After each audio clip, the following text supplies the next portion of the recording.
If you play Fortnite and you want that 240 plus FPS experience, I will show you a PC build that's $700 that can easily run at 240 plus FPS on average at 1080p and also 200 plus FPS on average at 1440p. If you're a beginner to gaming desktops, don't worry because I will try to explain everything as simple as possible. Also, at the end of the video, you will have some upgraded alternatives and also some cheaper ones in case you want a cheaper PC with around the same performance, or maybe you have more money to spare. In that case, you can get even more performance at higher resolutions. This PC will be great not only for Fortnite, but also every single game in the market, but I will talk about that later. You will have the links to all of these PC components, even with the alternatives down below in the video description. That being said, let's start. So first of all, we are going to talk about the CPU, the AMD Ryzen 5 5600. This is a 6-core 12-thread processor that has been in the market for a couple of years now, and honestly there's no better option in terms of value than this one. It just doesn't have any competitors. It's going for $138, and for Fortnite, an intensive CPU game, this one will be more than enough. Then for the motherboard, we have the cheap Gigabyte B550M DS3H. Nothing crazy about this motherboard, but honestly, it's cheap and will give you enough gaming features. For the memory kit, I picked the Silicon Power 16GB of RAM 2x8 of DDR4 at 3200MHz. Honestly, there's no difference between 16GB of RAM and 32. I've tested this recently on a video, so if you're interested, you can watch that. But if you wanna buy 32GB of RAM because maybe you want to do multitasking or streaming, feel free to do so since RAM is really cheap at the moment.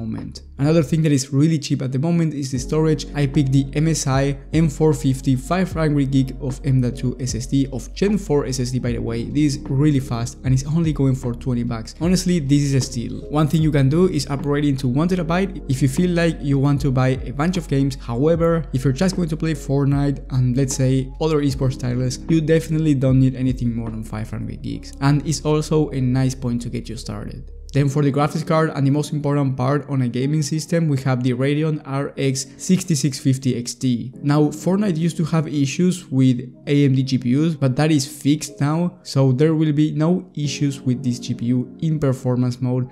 Anyway, I think the X12 works better and will give you higher frame rates. But with this GPU-CPU combo, the Ryzen 5 5600 alongside the RX 6650 XT, you will be able to achieve more than 240 FPS on average, pro settings, 1080p, the X12, so if you want to buy a 240Hz monitor, this is ideal, and I do recommend you buying a 1080p 240Hz monitor because otherwise, why are you buying a PC that can run Fortnite at above 240 FPS if you're not going to take advantage of it? And if you're going to buy a 1440p monitor, I do recommend you at least a 144Hz 1440p monitor, since even at that resolution it's going to be able to achieve more than 200 FPS easily. And for other titles, you can run every single game at 1440p 60 plus FPS on average. Of course, it's going to depend on the game and the settings, and for 1080p it's going to run even at higher frame rates. So this PC is a beast for just around $700. Then for the case, I picked the Bitfinex Nova Mesh Micro ATX Tower case. This one comes with 3 pre-installed fans already, also a front mesh panel, so really decent airflow for this type of build, and honestly you do not need anything more than this. And last but not least, the power supply, I picked the Thermaltake 12 Power GX2 600 watt 80 plus volt power supply.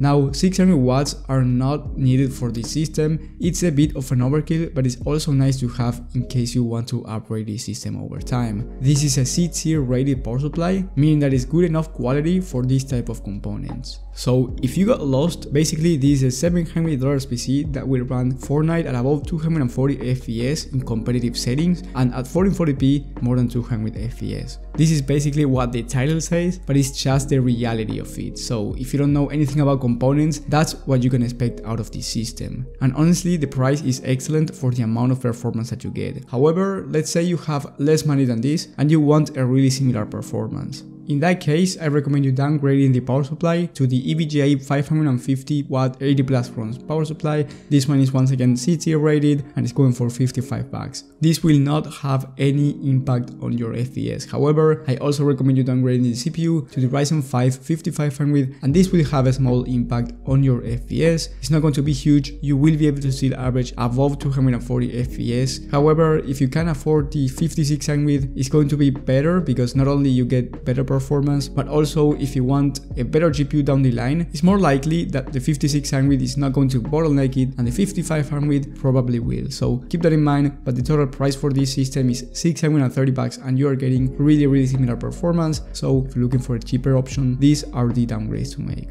On the other side, if you have more money and you want better performance, not only for Fortnite but also other titles, especially if you want to play at 1440p, then I recommend you upgrading the graphics card to the RX 6700 XT. This one is going for around $350 and will give you a huge improvement over performance. So like I said before, if you want higher FPS for both 1080p and 1440p, this is a great choice. However, it's more for 1440p. So if you want a 1080p monitor, I feel like the 6650 XT should be enough even for the most high demanding titles. But of course, it's up to you, up to your budget and up to your needs. You still get 500 gigs of SSD on this system, which is something that I do recommend you upgrading, like I said before, if you're going to download a bunch of games. The total price for this upgraded PC is going to cost you $775, so it's still a really reasonable price for a PC like this one. And if you want a different system, let's say you have way more money, you can either watch my PC build playlist that you will have in the top right of the screen, or you can ask me personally for PC help in the top link in the description. Remember, you will have all the links as well for this PC and also the alternative versions down below. And if you have any questions, let me know in the comment section. I will try to reply as fast as possible. Thank you guys for watching, thank you for the support, and I will see you on the next one.